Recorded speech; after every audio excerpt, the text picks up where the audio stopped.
بیٹھے ہوئے میرے تاجر بھائیوں اور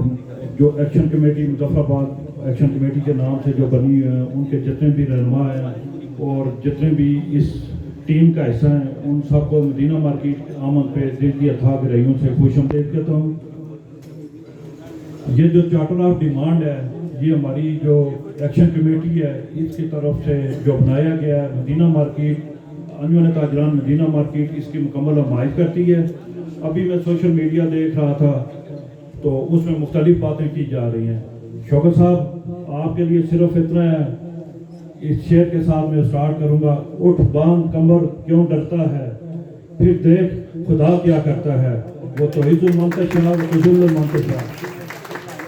شوکت صاحب آپ کی طرف صرف ڈویژن مظفر آباد نہیں پورا آزاد کشمیر دیکھ رہا ہے۔ یہ ہماری آنے والے نسلوں کا سوال ہے آپ سے۔ کل ہماری جو نسلیں ہوں گے وہ کہیں گے جی اگر آپ نے یہ ذمہ داری لی تھی، یہ جو ایکشن کمیٹی بنی ہوئی ہے انہوں نے یہ ذمہ داری لی تھی، پھر اس کو پایہ تکمیل پہنچانے تک آپ نے پیچھے نہیں ہٹنا ہے۔ انشاءاللہ ہم نے آپ کے اوپر بھرپور اعتماد کیا ہے اور ہمیں بھرپور امید ہے آپ سے کہ انشاءاللہ اس کو پایہ تکمیل پہنچنے تک آپ کبھی پیچھے نہیں ہٹیں گے، اور انشاءاللہ ہم آپ کی ٹیم کا حصہ ہیں،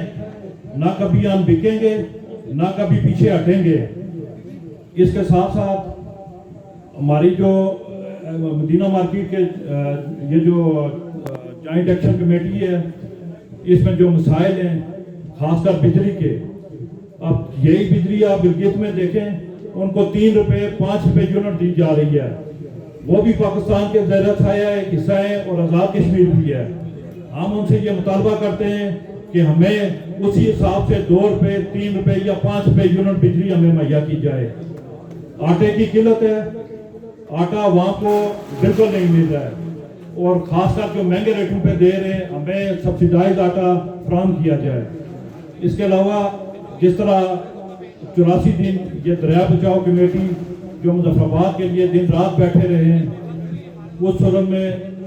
یہ دیکھیں کہ